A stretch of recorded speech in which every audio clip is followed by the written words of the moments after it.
you all. I am with the High Point Schools Partnership. That's a task force of the Guilford Education Alliance. We've been working closely with Guilford County Schools as they have been developing their plans for the fall. And what I wanted to do is just lift up three things that we are working on that we could really use the help of city government to do. And I think some of these you all have already, the city government has already started working on them. And the first thing I'll mention is that Guilford County Schools, because they're going to be remote for the first 9 weeks, and they're going to have a substantial portion of the kids in the district enrolled in an online virtual academy all year long. We know that there are going to be more kids that need access to the internet. So Guilford County Schools is going to be putting Wi-Fi on their buses and sending them out to hot spots.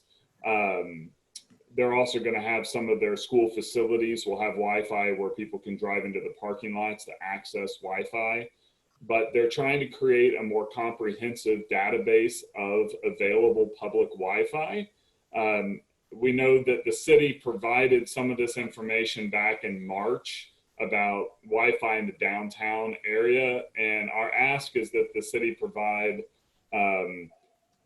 Guilford County Schools and also the High Point Schools Partnership with all the data that the city has about public Wi-Fi through the city, including rec centers, parks and rec, other city facilities that might have guest access or a public facing access for Wi-Fi.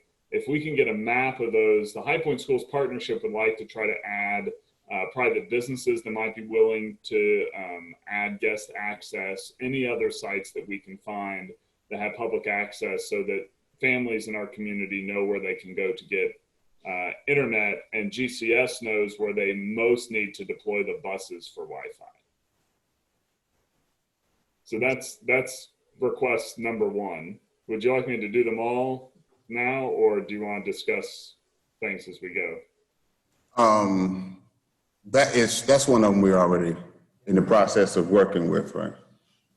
I can give the update that work is being done, and as was mentioned, the March information centered on the downtown. So the recent effort is to do it citywide, and it's just about complete. And so within the next couple of days, that should be completed, and they'll double check that, but we should have that information fairly soon.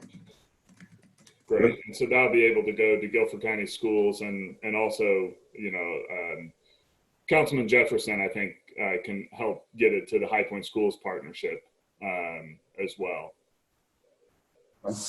Excellent. Okay. Go ahead with the second, if you like.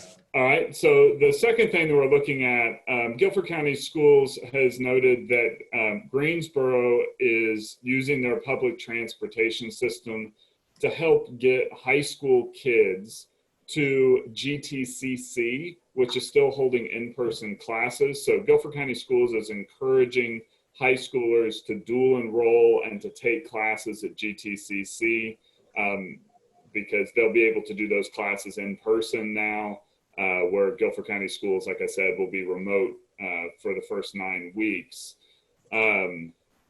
So the request was to see if there's any possibility around the city of High Point doing something similar where we may be able to create some pickup spots that could take kids to GTCC in order to be able to have those classes. So not just the High Point campus, but probably also the Jamestown campus, which would be the two most likely places where our students would be going to have in-person classes. Do we want to say, okay.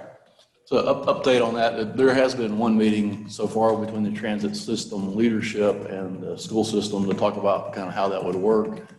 Just as a reminder, right now, the bus system is operating fare free. Right. So it would not have an impact at current time as to how that would affect operations or revenues. But in the future, when we go back to a fare system, it would certainly be something that the council would have to consider. We just basically talking about possible, maybe slight route changes or give kids a area to get on the bus? I think that's kind of understanding exactly what the school system is working toward achieving. That's on there, okay. During the day, if a student is leaving the high school to go to the campus, what's the expectation and how could we assist with that? So Okay. we'll continue those conversations with the transit department. Thank you, Greg. That was great to hear that line of Hang on one second, Joe. Greg said conversations are just getting in that area. However, we are not going to be able to do wholesale route changes. Okay. Still keep our buses. We can try to make some accommodations, but there's not, our routes are tight. So there's going to be improbable to make wholesale route changes. But we already go by both campuses. Right. No, I mean, honestly, we're talking high schoolers, right? Yeah. I mean, I was walking a block and a half when I was in middle school. I know it's like one of those old folks' tales, but I'm just saying, I don't see an issue of, high school kids going to certain specific areas to just catch what's already there. Yeah, always. And always snowing too. So. All right. Go ahead. Chris, do you mind if, Joe, are you guys hearing that there's going to be a lot of challenge to students being able to access bus stops? I mean, is there something tangible there that actually lets us know that that's a challenge as is, or do we not know for sure that that's a challenge for students? Can you hear us, Joe? Oh, that was a question for me. Sorry. That's okay. I don't think the issue is necessarily with accessing bus stops. I think it was more making sure that the bus lines are going to GTCC at the times that they would need to for the kids to be able to take the classes. Yeah, and GTCC, what time are those classes again?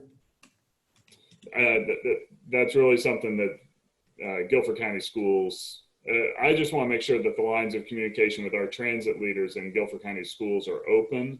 And then if something comes out of that and we're able to publicize, that's another place where the High Point Schools partnership can help to publicize to families that this option is there. Yeah. Okay, because a lot of these schools, while the schools may be sharing it, we may also have kids that are not, going to be physically showing up to the school. So we need to find additional ways to communicate with families. So if there is progress, it sounds like the lines of communication there are open, which is great. If we're able to publicize that, again, sharing it with the schools partnership so that we can help to share it with families would be wonderful. Yeah, I think that's something once we get it established can go out on like our social media pages and all of ours actually. Okay, thank you, Joe. You said you got a third? Yeah, just one last is more just update. We're meeting tomorrow. The High Point Schools Partnership is meeting tomorrow with a number of our pre-existing mentoring programs and after-school programs throughout the city to try to get those facilities to also host kids throughout the school day so that parents can go to work and know that their kids are someplace safe. I think that this is going to be essential for our community and having parents be able to work. So we have invited people with Parks and Rec to join, and I'm hoping that the city will think creatively about the spaces that the city has and any ways that the city facilities and staff can be used to help watch kids during the day. We're asking YMCAs, YWCAs, LEAP, churches. We're going to be reaching out to a lot of folks to try to find good, safe spaces for our kids to be during the day. And just want to make sure, the city has been invited and we look forward to working with the city. Just want to make sure that this committee is aware of that effort going on. Okay, that seems a little bit a bigger sandwich to chew on. So I guess we'll give the staff an opportunity to kind of process that. And I guess we would probably even have to include legal on this liability if you're talking certain safety pieces or? Number of issues. Yeah. The first two they already own. The third one, I guess we just give them a little time to process that. And I appreciate you bringing this to the city, and I look forward to a partnership with Cedar High Point and GCS in this matters. Great. Thank you, Joe. I appreciate it. Thank you. Sure. I don't think there's anything to basically, because it's still in the process, nothing to vote on this at the time period. So I'll just, all right. But thank you for presenting, and I guess I'll catch up with you a little later. Before you go, it's a little weird for me to keep calling you Joe, just so you know. I'm not used, I'm old school. I'm used to calling them reverends, ministers, and so forth. I just want to throw that in your ear right quick before you go. Just, it's a respect thing. All right, so, but I'll catch up with you. Thank you for coming. Thank you. Thanks, Joe. All right. I'll move on to the next item, discussion Morehead Rec Center. Lee. I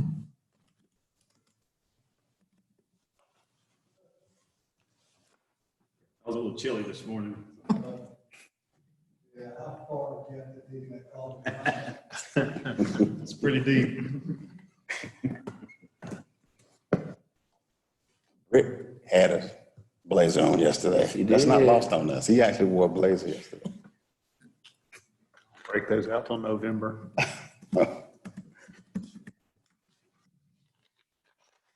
You give me a valid in the car. I didn't think you had to leave. I had to go get it. That's like a uniform, though. Yeah, pretty much, yeah.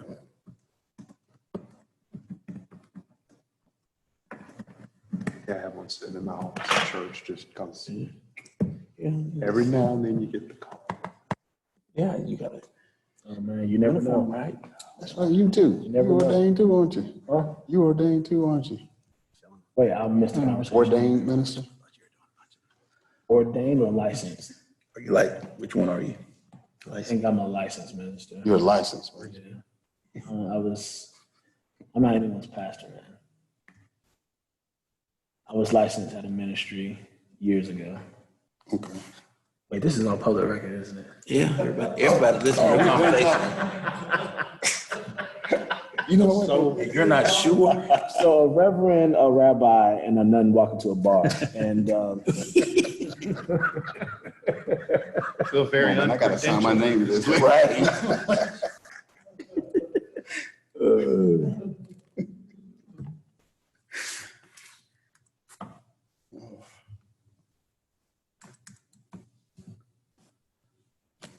My apologies. Is this you? Would you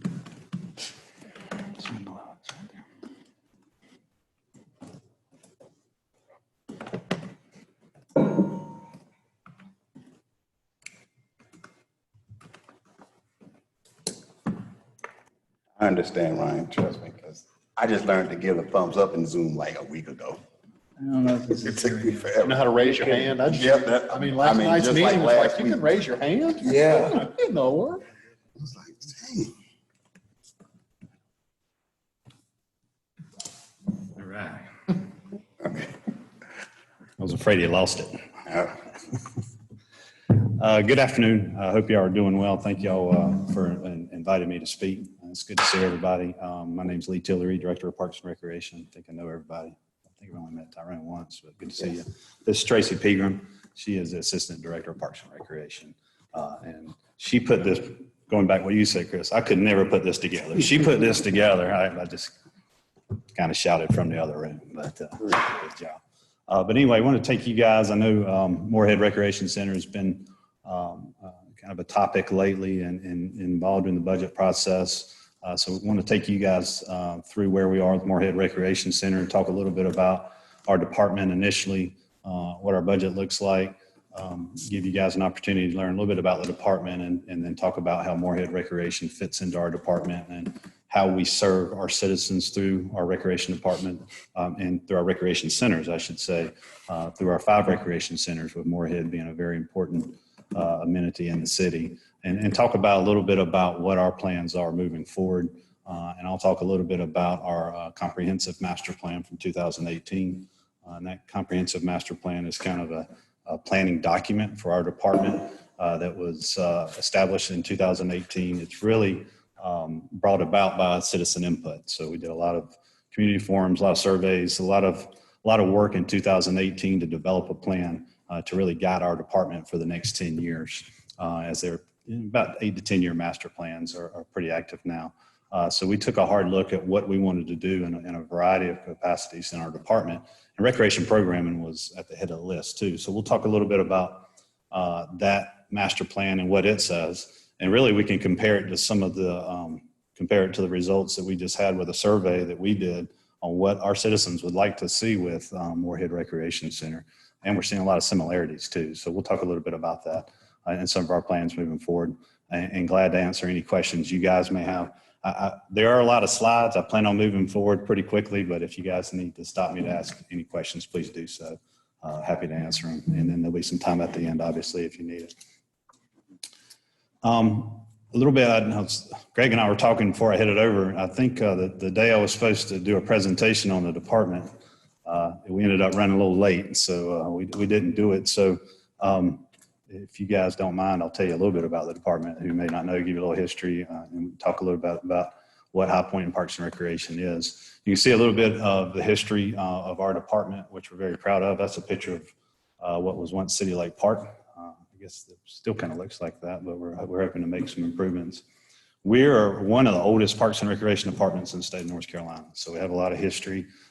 You can see some of the bullet points that talk about some of that history and when some of our parks, the first new park we had that was open in 1926, and that was once called Colonial Park, and that's Triangle Park now. But you can see some of the other neat tidbits of history on our department, the history of some of our older parks. If you guys may or may not know, portions of City Lake Park and Washington Terrace Park were built as WP. Portions of them were built as a WPA project in the mid-30s under President Roosevelt. So we have a lot of history here within our system, and something to be very proud of. Now, with a lot of old infrastructure, comes some old problems, but we have a great deal of history in our department. Again, being one of the oldest departments in the state is something to be proud of, and I think you'd be hard pressed to find a department that serves 120,000 people or however many we have in High Point, and that has the infrastructure and amenities we have. So I'm very proud to work here, and I think we have a lot of great amenities for our citizens here in High Point. Department overview, just to give you guys an idea of what our department looks like. You can see our mission statement there, and really we're here to enhance the quality of life through recreational services for our citizens. That's the basis of what we do in Parks and Recreation. You can see some of the numbers as far as how many parks we have: 41 parks and golf courses, our park acreage. We have close to 120 full-time employees, and we can employ during traditional times up to 285 with seasonal and part-times throughout the course of the year. A little bit about our Parks and Recreation Commission. We're one of the last departments in the state to employ sworn law officers. So we have 5 sworn law officers just that serve Parks and Recreation within our department. And it's very helpful, not only with security, but special events throughout the course of the year. Other programming opportunities, they're very helpful, and we're glad to have them on board. You can see what our visitors look like on an annual basis. This year being obviously a little bit different with the impact of the pandemic. Facilities, just kind of a random list of some of the ones that we have. When we talk about parks, they range in size. So you can have a small pocket park of close to 1/4 an acre to something as big as the Piedmont Environmental Center with 390 acres and everything in between. These are some of the more specialty facilities that we have within the department. With Oak Hollow, with our Greenway, we do have 2 marinas, with City Lake and Oak Hollow. The Roy B. Cutler Senior Center does fall within under our department as well. As far as budget expenses, what we cost, you look about 9% of the general fund, which is where we fall under. Those numbers have been pretty steady the last 3 years, and I'll show you a little bit more on that when we talk more about the budget. But it cost us a little over $12 million to run our department each year. We bring in close to about $3 million on a typical year. So our cost recovery is typically around 20 to 25%. You can see some of the actuals here within our department. Obviously, the 20 totals are going to be a little bit different with the effects of COVID the last really 3.5 months of the fiscal year last year. Partners, sponsors, and donations. We couldn't do our job without other organizations in this city. It's one thing that drew me to High Point is the amount of great organizations, nonprofit groups in this area that provide so many great services. And we partner with a lot of them here. I couldn't list all 176, but we have so many great partners that help us provide services or that we collaborate with to be able to bring recreation to High Point. And it's very important for us to continue those relationships. And I think it's pretty strong. We've had some major programs the last 2 or 3 years. You can see some major projects that we've been involved in.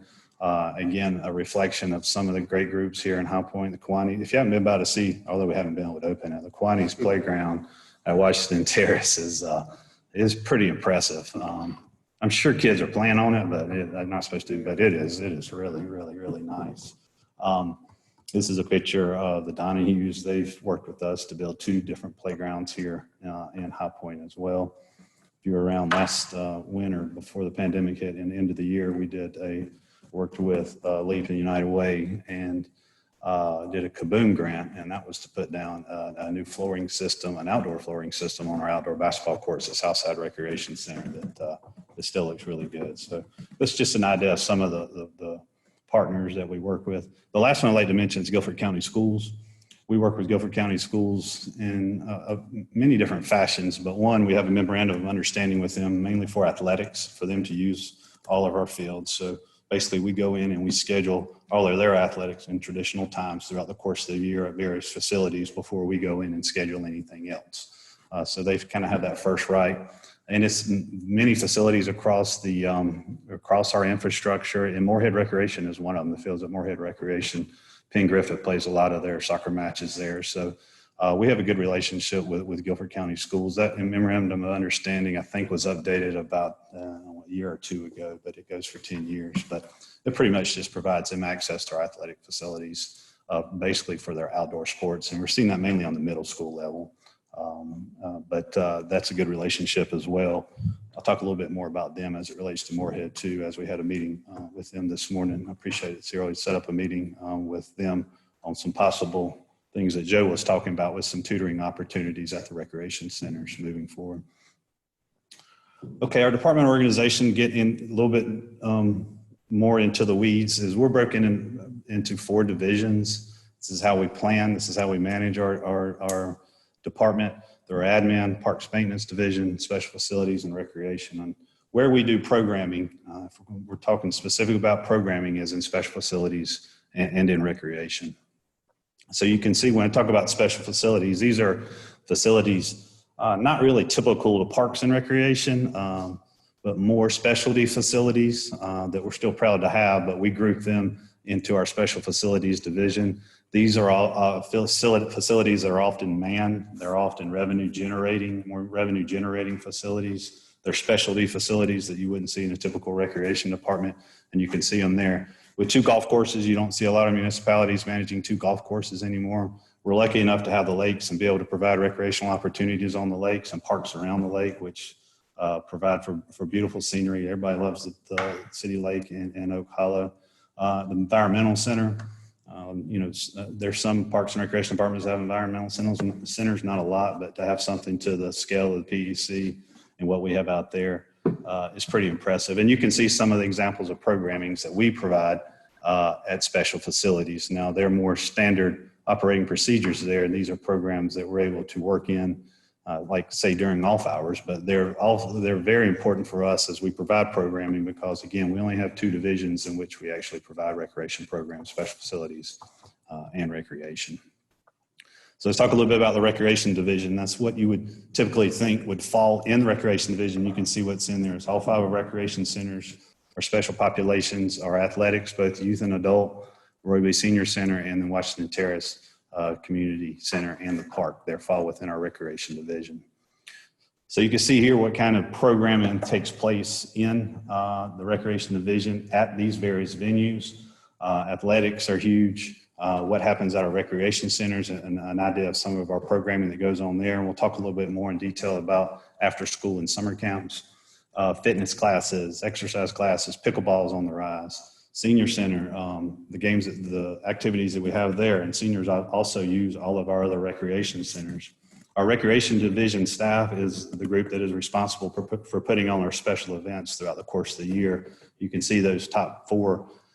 Well, Uncle Sam Jam's always been very popular, but the other three events, our attendance before COVID, which it's a little upsetting, but man, they were really spiking. What we saw as a result of our master plan was really a desire for our citizens to have more special events, and it shows in our attendance at those events. Our Easter extravaganza has really grown, and the Spooky Hoopla was very popular last year. Uncle Sam Jam has a great history and is always very popular, and everybody looks forward to that. But the recreation division is responsible for putting on these special events, from really planning to running the event to everything in between. So our special populations division, if you don't know much about it, we have one of the best special populations divisions in the state, I think, and how we serve our citizens with developmental and physical disabilities. And if you're not familiar with some of our programs, I invite you to take a look at some of what we do with Special Olympics, with Camp Ann, which is a camp that we traditionally do each summer for youth and adults with developmental or physical disabilities. Our visually impaired program, which spends a lot of time over at Morehead. Miracle League is great.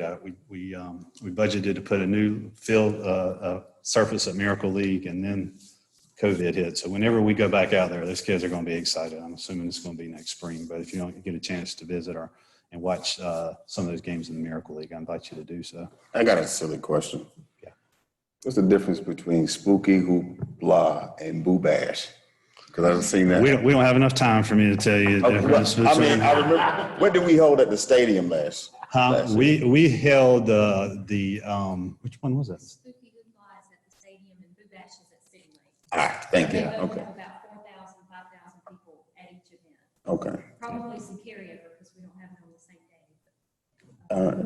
What about the Easter egg extravaganza? Where have you held those? We have that at the stadium. Yeah, we've moved a lot of it to the High Point Athletic Complex Stadium. High Point. Camp Ann's still at City Lake. Do what? Camp Ann. Camp Ann has been traditionally at City Lake. This year, we actually were going to move it to Allen J Recreation Center. Okay. Just curious. I'm sorry. You can go ahead. Yeah, that's good. I would have got it wrong, so I'm glad she's here. Chris, we were all thinking. Tell you what. Okay. We were all thinking it. You were just gonna ask the question. I'm the Glad only you one- did, though. I'm the only silly one that would ask. Okay. Go right ahead. This slide takes a look really at what we've done the last 2 fiscal years as far as programming at Morehead Recreation Center. Now, we program as a department, but most importantly in recreation, we program as a division. So we have various programs that go on at all recreation centers. And so some of these are reflective of that, and some of them are reflective of programs that are specific to Morehead Recreation Center. 3 of our recreation centers serve as after school and summer school sites. So we have kids at Deep River, at Oakview, and Allen J in traditional times, non-COVID times, would be there every afternoon and day camps during the summer. So our numbers are typically higher when we see those camps going on. They're typically very popular as far as people wanting to go there. We do provide transportation to those locations. At Southside, we have various community organizations and the Boys and Girls Club that's housed at the Southside as well that provides some after-school camp. We don't have any after-school or summer camps here at Morehead, but this is just a reflection of some of those programs that go on. Again, some of them are specific to Morehead. Some of them are specific to division or department-wide programs, such as basketball. I think last year, although it says 12 teams, we had 18 teams sign up for an adult basketball league this year before COVID hit. And leagues like that would play at various locations, but they would play at Morehead. I think we were going to play at Morehead and at Allen J this year. So it's just an example of some programs that may happen at Morehead, but they also happen throughout the department. So this is a popular spot for a lot of these programs that are held there at Morehead. Our special populations group uses Morehead a lot for events. So you can see there, we serve a variety of people in a variety of ways at Morehead Recreation Center, and we try to stay focused on what we want to do in programming and how our comprehensive master plan outlines what programming is needed. And we'll talk a little bit about that. But this is just an idea to give you guys some working knowledge of what programs take place there at Morehead or have taken place the last 2 years. So rentals, we talk about rentals too and how the community can use Morehead Recreation Center. This gives you an idea of how many people are using it and how they are renting the facility. So it's not something that we're programming or we're collaborating with something. It's where people come in to utilize the buildings for rentals. Maybe it's a private school for practicing games. You see the categories up there, reunions, birthday parties. Even so, where there was a wedding there this past year. Board of Elections for Election Day. One point order too with the High Point Market Authority in 2019, the Market Authority began using Morehead Recreation Center twice a year for each market, and they used it as I think more they call it an operations center. So they would utilize Morehead for 10 straight days with the market in the spring and the fall. They would pay us. We would generate some revenue from that. And we could still, although they used our biggest room, our back activity room, we could still have activity going on in the center. So the center is not typically shut down to everyone else during those times. So they're still wanting to do that and continue to utilize the center. I don't think they pay enough, but I'll call them. We called them when we had something happen at one of our camps and asked them to make a donation to that camp, and they certainly did. So they're very good partners, and they make it easy for us, and we try to do our best with them. Other community groups you can see that you have utilized Morehead Recreation Center in the last 2 years. We have some neighborhood associations that meet there. Again, it's not an early voting site as some of our other recreation centers are, but it is an election day site, which takes up to at least 2 days. Community development? Yeah. Is that our? Yeah. That's okay. Yep. Okay. Mm-hmm. Yeah, sure do. An interesting point here is, although we lost 3 months last year, our total rentals, if you look, were 170 last year, which was up from 139. So we had 3 less months last in 18-19, but yet more rentals in 19, but 3 less months in 19-20, but more rentals than we did in 18-19. So I feel like our capacity and the use of the center last year was picking up before the pandemic hit. Field rentals. So let's talk a little bit about our athletic fields there. There's some of our best athletic fields that we have in the city or at Morehead. And this shows you some of the attendance and the reservations that we've had through those fields. Shows you some of the groups that have used it. Again, going back to our relationship with Guilford County Schools, Penn Griffin had utilized this field for soccer, both for practices and games. You can see some of the other clubs that use it. Our Furniture City Classic uses a lot of fields throughout the course of the year when they do their tournament in the fall. They use it out there as well. We've done several other rentals, but this is just to give you an idea of some of the groups that have utilized these fields in the last 2 years. Again, there's some of our flattest, best fields that we have in the city. If we got more use, I'd probably be upset because they wouldn't look at green. But right now, they're in great shape. So, and we do feel like we get a lot of use out of it. The parking lot at Morehead is big, so it is easy to accommodate groups when they need field space. This shows you a little bit about attendance, and let's go. We talk a little bit about who's attending where and some of the numbers.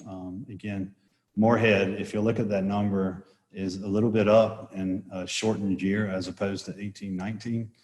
The numbers aren't really true sometimes because those numbers in athletics and different programs that may be at other centers are oftentimes captured in other areas. You'll see the highest numbers typically are where we have after school and summer camp program, because those numbers typically, again, are those participants come during the week, they come during the summer, and it's every day. So those numbers are going to be a little bit higher throughout the course of the year as opposed to some that don't have after school and summer day camps. You can see at the bottom some of our attendance and what was up in 19-20.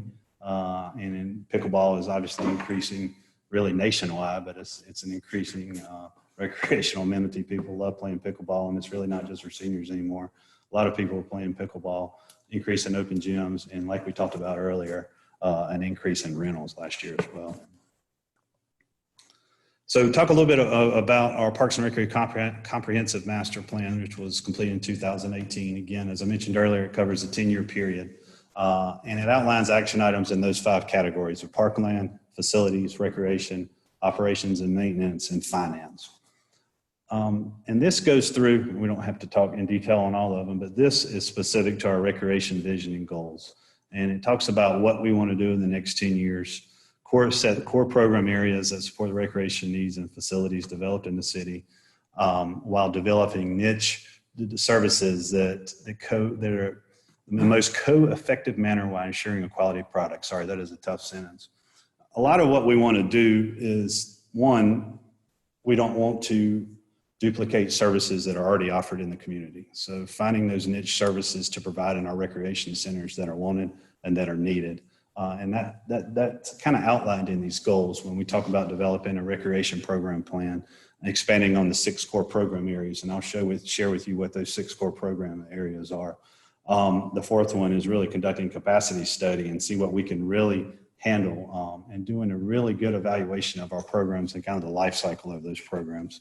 So this talks a little bit about our core program areas, and the 6 that are listed there are the 6 core program areas that are listed in our comprehensive master plan. So when we went through this, we looked at is what is it we're good at? What are we doing programming wise that is well received, that nobody else is doing in the community? We're not duplicating other services. How are these programs effective? What are we doing the best at with programming? And these 6 rose to the top. So you got after school and camps, athletics, fitness and exercise, instructional programs, special events, and special interest. And we looked at what else was involved in the master plan, what other programming kind of categories that people would like to see. And those are the 2 that were added on the bottom. So our plan called for really focusing on our core programs and adding those 2, which are cultural arts and outdoor adventure and nature education.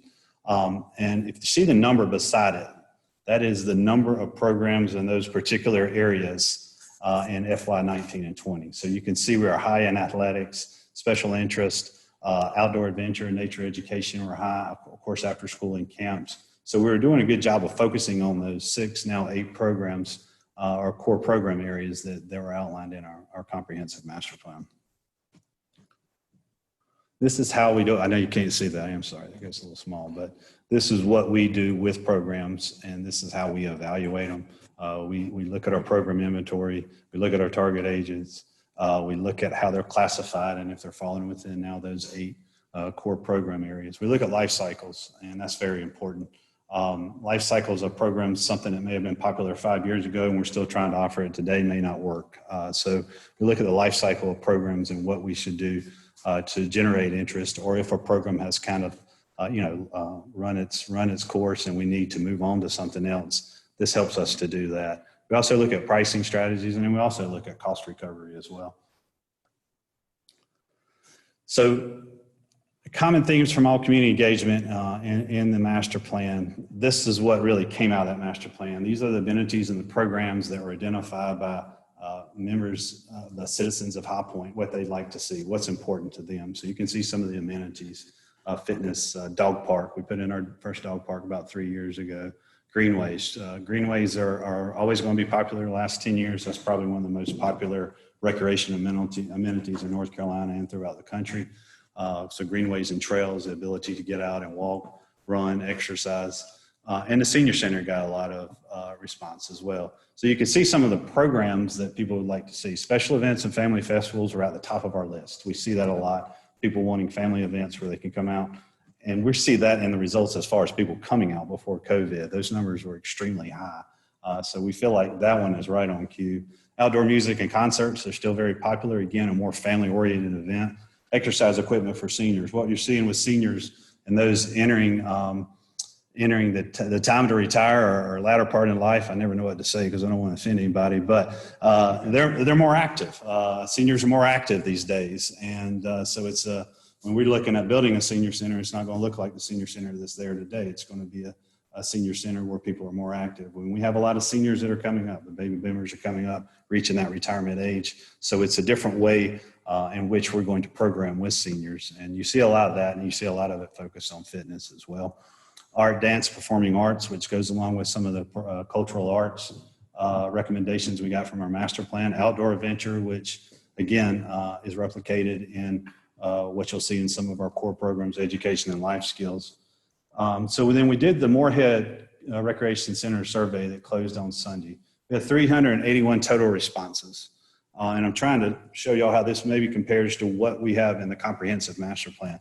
The interesting thing on our survey is we had 381 responses and only 263 that lived in High Point. So we're not quite sure how that happened, but we evaluated the responses from those that we had. One person from Maine chime in.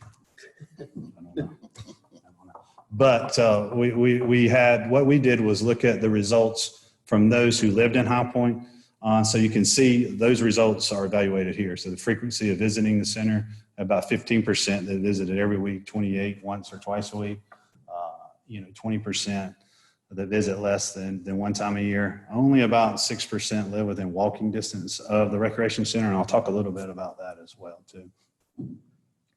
So you can see the results of this survey, and we tried to make it as succinct as possible so you guys could see where we had a lot of interest, and you can see where the youth program interest was with sports, cultural arts, again, special events rising near the top. Team program interest with sports, open gyms still very popular within our recreation centers. Again, special events, on that top 5 list as well. You'll see special events and adult program interest, and like we spoke of earlier, fitness programs, and really that focus on the baby boomer generation and that more fit people more focused on exercise and a healthy lifestyle. So we're seeing that, and we need to recognize that again as we have a evolving senior population.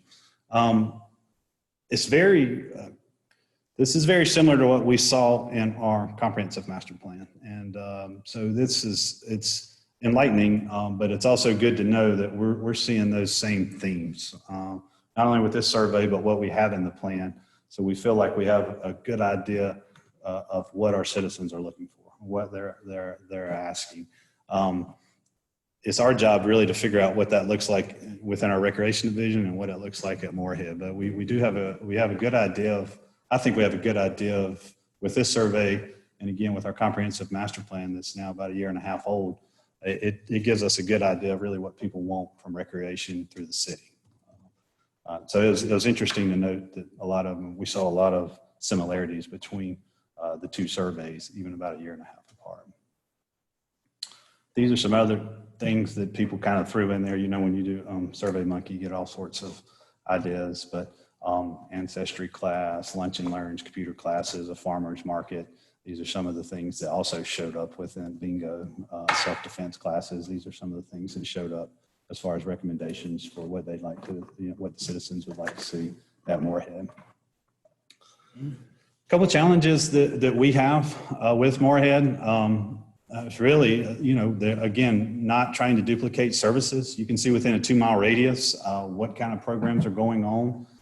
So they're pulling a lot of youth into their areas for quality programs, which is not a problem whatsoever. But again, us not wanting to duplicate those programs. Staffing is an issue, and let me explain that a little bit. We had a recreation center supervisor leave in June of 2019, and we tried to hire someone to fill that void.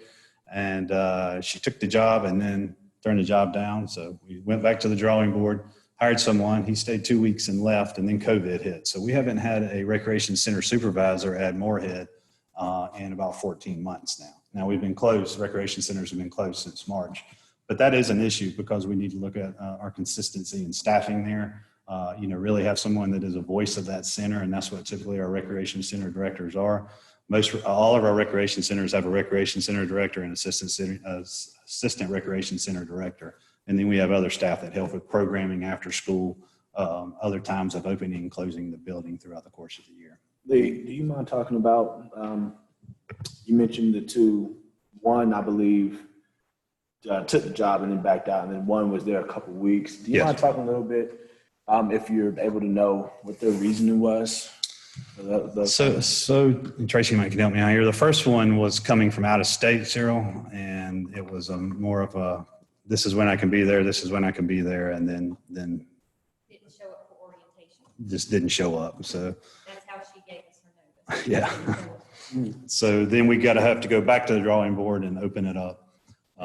What were their hours? Well, it just depends on the center and just depends on what we have coming on. They're non-traditional hours for sure. I mean, our centers are not open on Sunday, but if we have special events, people, working with that level of recreation, you're working some pretty non-traditional hours, and it's based on programming. It's based on the need of the center. So it's not your typical 8 to 5. So Still a different hours. Is it salaried or? It's a salary job, 40-hour position? full-time. Yeah, Okay. both the recreation center director and the assistant center recreation director are full-time. And we even have a few, or do we have a few programmers who are full-time or 32 hours? We have 32 hours. Yeah.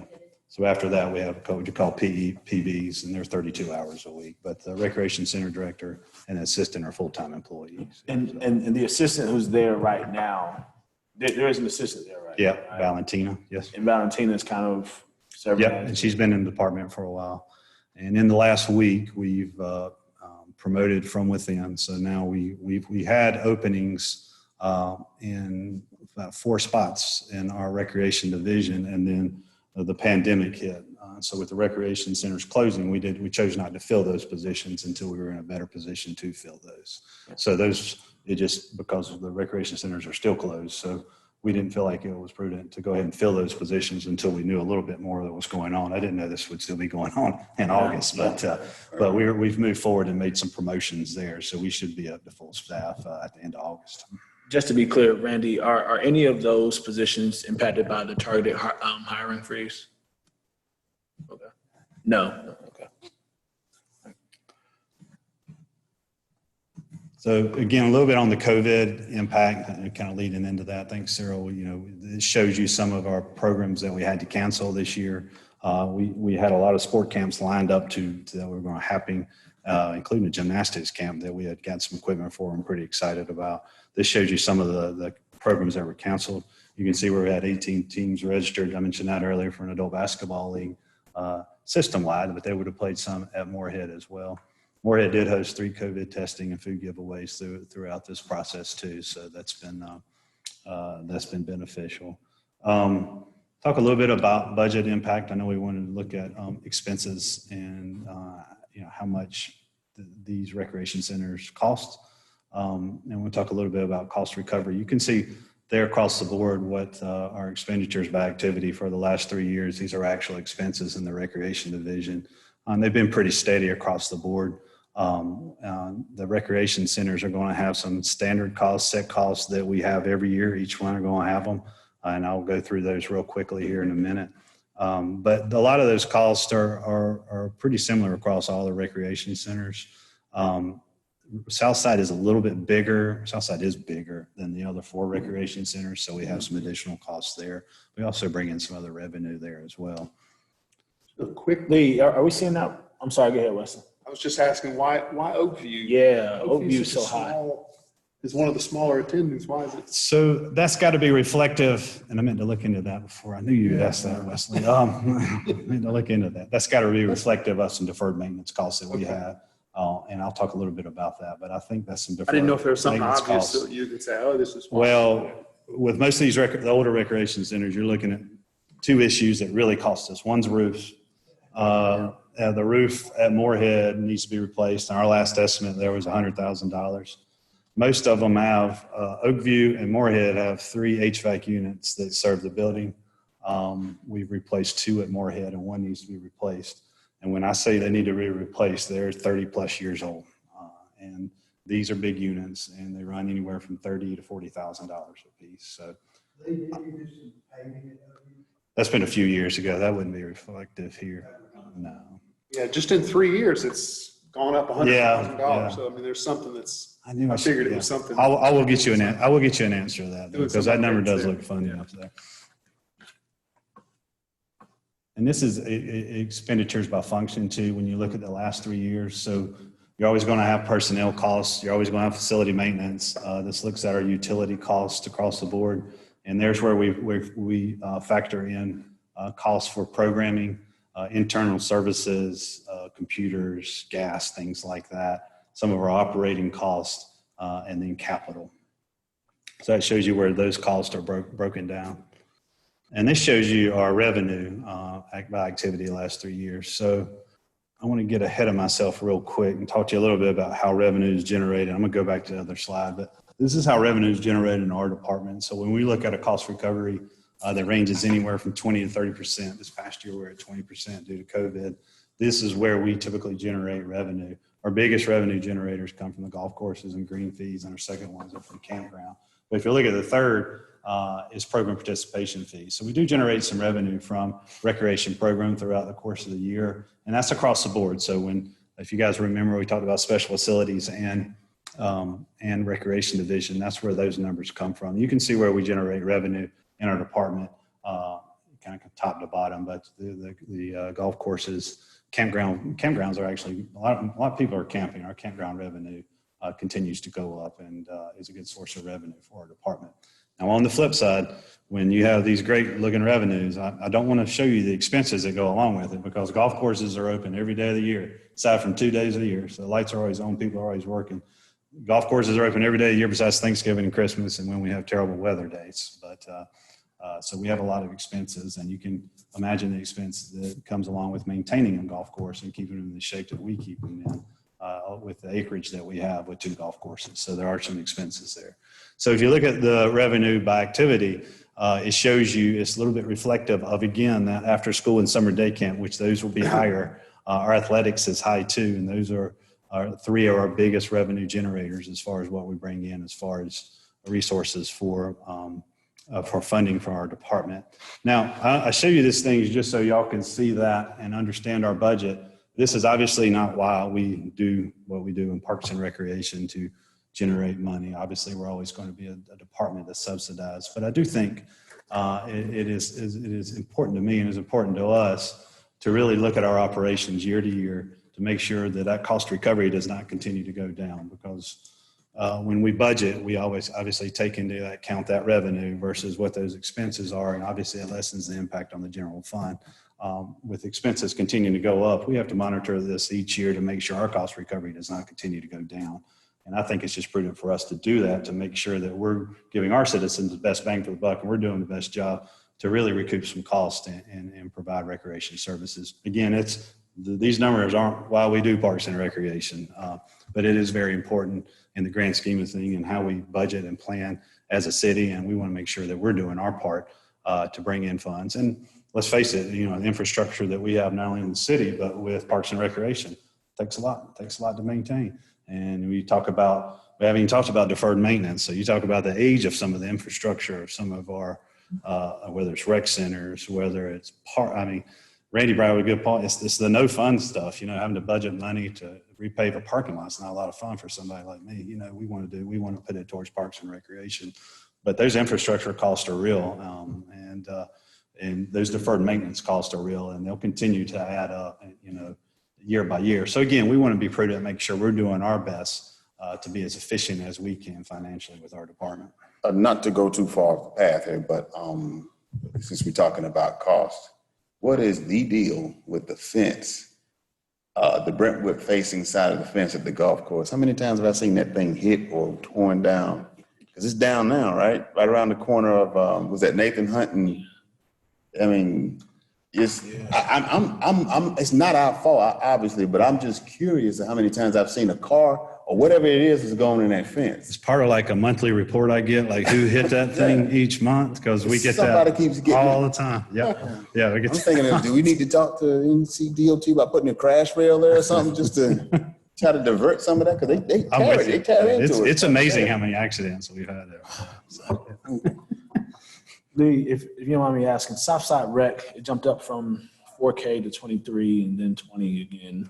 What was that big jump as far as revenue? So a lot of that has to do with the 2 agencies that pay us rental fee throughout the course of the year there. And they were classified in a different area at one point, but we started moving to the south side. Is that the Piedmont Health and Leap you're talking about? That is, which 2 agencies? It's Family Services and Sickle cell. Yeah, Piedmont Health. Yeah. Okay, and then the senior center revenue, that mostly comes from rentals, right? Yeah, that's program fees mainly. You get a few rentals in there, but those are mainly program fees throughout the course of the year. And that's why you see that numbers dip, because the senior center closed in March as well. I will say that, in past years, past city councils have put more emphasis on return, by user fees. And, I don't, it's gone back 2 or 3 years or several years since council made the issue of that. We have had past councils that wanted to see the revenues up. Yeah. Do we hear much from our community in the way of complaining about any of these fees? Do we hear that much, or has that been so long that we've had them that most people are just sort of used to them now? You know, that's a good question. You know, it's a fine line, because we get a lot of people who like to utilize the gym and say that we're offer up to be a partner, and you know, sometimes it doesn't fall in line with what we're trying to do. So we get a lot of questions on our fees and charges. We stick to our fees and charges. And a lot of times, I have one more slide, it'll give you a little bit more information. But a lot of times the fees and charges are really for groups that are going to rent a facility that take it away from the use of the public too. So if it's not a program that serves the public, and you know, we have to really walk that fine line to decide how much time we're going to rent these facilities versus how much we're leaving them open for the citizens of High Point who pay to operate this. And we run into that. It's a great question, because we run into that with group rentals at City Lake Park too. Before COVID, we have about 4 to 5 groups that would come in and rent the entirety of City Lake Park for a day. And they're not doing that in the heart of the winter. They're wanting to do that in the spring or in the summer. So we can do that, and we generate good revenue off that, and it does help our bottom line. At the same time, it's a 75-degree day at City Lake Park. Somebody wants to take their child out to City Lake Park to enjoy it, they can't do it. So we have to walk a fine line between how many times we rent out the building versus how many times we don't, and we keep that open to the public. So it's tough, Cyril. It's a good question, because it affects recreation centers, it affects regional parks, it affects golf courses. I mean, we have golf tournaments. You have a golf tournament, you can't come out there. We have stuff. Wesley knows we have stuff on the lake. If we close the lake down, I turn my cell phone off for the next 2 days, and I don't let anybody call me, because there's a lot of people that get upset. But we have that across the board, and it's really a balancing act. And it is tough. It is very tough, because rental monies is true monies, and it's you know, if you rent City Lake Park, I want to say is it $4,000 now? Did we move it up to that? It's around $4,000 for a day, which is good income for a park that obviously loses money throughout the course of the year. So it's a real balancing act. It's kind of the key to municipality, isn't it? Yeah. How to keep your fees low while also keeping your taxes low. And that's what we balance constantly. That's exactly right. And I know I'm running long, so I'll try to finish. But these slides show you a little bit about that cost recovery. Agencies across the nation vary as far as what their cost recovery is. The green shows you what we recover in costs for the entire department. So this year it was down. It was only at 20%. I've seen it here. I've been here 8 years. I've seen it as high as almost 30%. So we've ranged in that 20 to 30% range as far as what monies we bring in to offset the cost of our department. Blue is special facilities. That's where we charge more. That's those facilities that typically generate more revenue. The orange is our recreation division. You can see it's down this year with COVID. So when we look at how we recover costs, and this is what we adopted in the master plan, is really what's important to our community shouldn't be something we're trying to generate a ton of revenue from. So that, if you look at that pyramid, it's at the bottom, and then you can see at the far left what it recommends as far as us recovering costs. So anything community-based, we really should be providing more of those facilities without focusing on what that may cost. That's what we're doing in subsidizing this department. You can see as the pyramid rises to the top and it focuses on more individual or rental activities, the onus really is on them to pay more and us recuperate some more of those costs. So I thought this was a good example of how we really approach it when we look at fees for our programs. And in the rec centers, if we have contracted instructors, we often work out an agreement with them on how much they make and how much the city pulls into. So we have a little bit more control of that as well. And these are just a list of some of our costs with our recreation centers. And again, our fees and charges are, we typically review them we were reviewing them every 2 years. So we take these recommendations to the Parks and Recreation Commission, and then it's turned approved by City Council. So all of our fees are approved by City Council. I think the last time we had any changes was 2 years ago. This is an interesting map that you can't see or really understand, but if you look at the 3 bottom circles, those are our 3 recreation centers. So when we talk about Morehead, talk about other 2 recreation centers that are really close by in Allen J, and especially Southside Recreation Center. So when we look at where our centers are located, it's interesting to note that we do have 3 in the core city, which is great, but sometimes we do overlap with some services. More people can walk to Southside Recreation Center than they can to Morehead Recreation Center. We have a lot of residential areas around Allen J as well. Southside has a school right next to it. In Fairview, Allen J, it's Allen J Middle, that's right close to Allen J Recreation Center. So we have schools nearby too, and that affects attendance. Have a few deferred maintenance needs at Morehead Recreation Center. These are a few of them. I talked a little bit earlier about the need for a new roof, a playground replacement. We have 1 unit that hasn't been replaced out of the 3 on top of the building. Those are our major needs probably within the next 2 to 3 years. Once we're able to get back with a good solid budget. These are pretty high on our list. These are issues that we face at all recreation centers as well. So recreation centers are used every day by people. So you get a lot of wear and tear. Deferred maintenance can add up. We oftentimes don't think about HVAC replacements on top of rec centers because if it's working, we say, okay, it's good. We've gone a long way to really evaluate all of the operations of our recreation centers, especially the older ones, of which Morehead is, to make sure that we're on top of it. And down the road, we don't get in this issue where we have a lot of deferred maintenance issues to address. These are some recent improvements. I don't know if you've been by Morehead lately, but we've done some painting there. We've done a lot of work in the gymnasium. We've installed LED lighting, so you can see what the gymnasium looks like now. So the interior still needs some painting, but a lot of aspects of Morehead, including the athletic fields, are really looking good right now. I'll be glad to answer any questions you guys may have. Sorry, it took a little long. I said I was going to go fast, but I didn't go that fast. Lee, we appreciate you coming in and always appreciate our Parks and Rec department. I feel like you taking a long time today is just making up for us cutting you out of the operational review back in February, which wasn't our fault at all. That's right.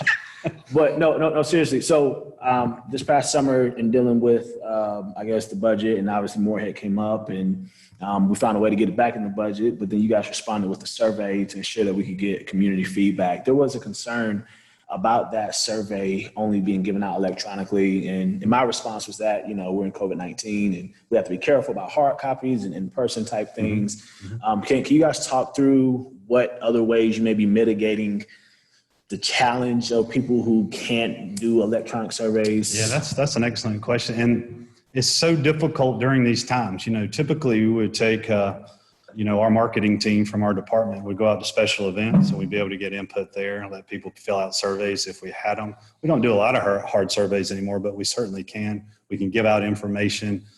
We can do it with different programs that we have going on. So a lot of it's really going to where the people are during our events and other events.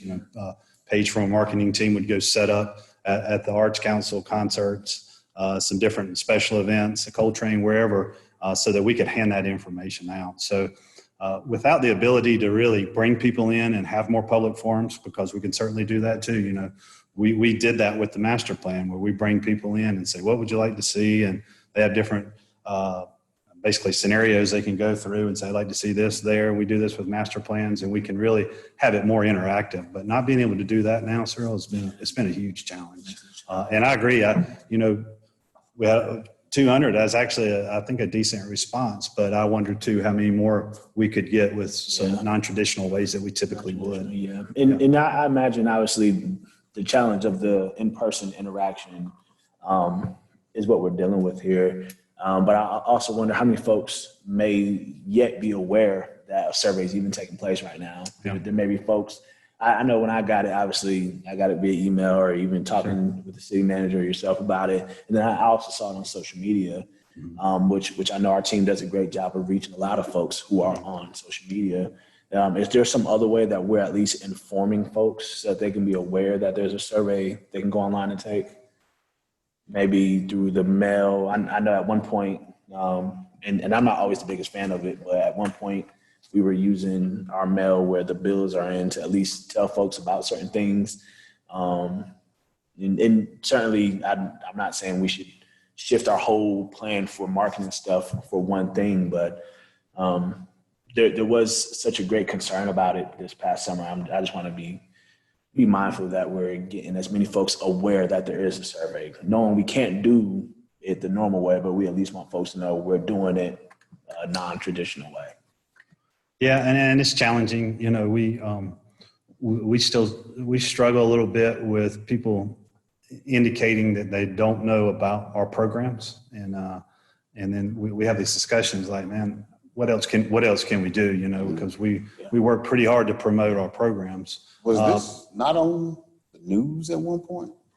Yeah, it was. Right? Yeah, it was. It was on the front page of the Enterprise. I saw it. Yeah. I was just trying to remember, and I know that because I was thinking the same thing. You know, could it be something that's like a mailer insert, not to add another piece of mailer in there, but just something maybe added as a line and something that's already out. If we do any public announcement stuff, PSA in there, just, maybe. And even now, being that we're restricted, as we, God willing, progress farther and get safer, we can kind of revisit this. Because, right now we're good for a year. Yeah. So just maybe when we're, pushing after winter, going into the spring, this is something that we can kind of revisit. We talked about kind of a welcome back when we get the rec centers open, because let's welcome the community back here. What kind of events can we do? Then we can have that more of that dialogue and conversation with people. Then they're there at the center. Hopefully everybody's excited to come back. So we've talked about what we can do when we reopen. Yeah, I think so too. Once this is up, so. Yeah. I did work with Michelle McNair, and she did send all the information out to the organizers of the community groups and shared it at their meetings. I took several phone calls from people who wanted to give suggestions, and I'd simply just keyed it into SurveyMonkey. I mean, there's a way to do it on the backside as a person, so we did some of that too. But nice, good. The idea of mailing it out, it's a great idea. It's just a matter of time and getting the addresses and how many people live around there. But we tried to get the word out as best we could about the survey without being able to do that face to face. And certainly, as you said, 200 is that's a pretty decent survey. Yeah. It's been a while since I took statistics, so I couldn't tell you if that's the qualifying number for it to be legit or not. Yeah. And we shouldn't disregard the others. Some of them, we had over 300. All of them weren't in High Point. Some of them were surrounding areas. We had Jamestown, we had Archdale, Trinity, we had Greensboro. So we had some in the surrounding area that did take the survey, but we really wanted to focus on our citizens here in High Point. Yeah. And the one last thing I'll say about Morehead is that there are a number of folks who I know are pretty active as far as organizing events and doing different things to engage our community. Are you guys maybe keeping a list of who what I would consider to be maybe critical partners could be in boosting engagement there? And I don't want to start naming names, but there are some folks who I know I've seen them put on tournaments and big, community-wide events and things of that nature, and they're the ones saying, "Hey, we'd love to do more at Morehead," and I think they're planning to reach out. Are you guys keeping this together? Yeah, and we're always receptive to that, Cyril. We started a lot of different conversations. Again, before COVID, we looked at some sports tourism opportunities with bringing some tournaments to town, because we certainly have the recreation centers to do that. Morehead's perfect with the parking that we have there. Different people had some different ideas with special events. So always open to have those conversations. A lot of community partners It's really been great to see the support for our department and Morehead Recreation Center once everything went through the budget process. So we've gotten even more interest in Morehead, and I think more so than I've experienced since I've been here. So yeah, absolutely, we're definitely receptive to learn. Again, we kind of just want to open back up and bring people in and kind of start anew after COVID and really see what we can bring into the center there and in the recreation division. Thank you. Any other questions? Thank you, Lynn. Thank y'all. Thank you. That was just a matter of discussion, nothing to vote on from my position here. So I think that is the last item on the agenda. I'll take a motion to adjourn. So moved. Second. All right. That was Councilman Jefferson so far as the motion, and seconded by Councilman Johnson, and all in favor? Aye. All right. We are adjourned. Do you have to do the roll call since it's virtual? Don't know. I don't know. Do it.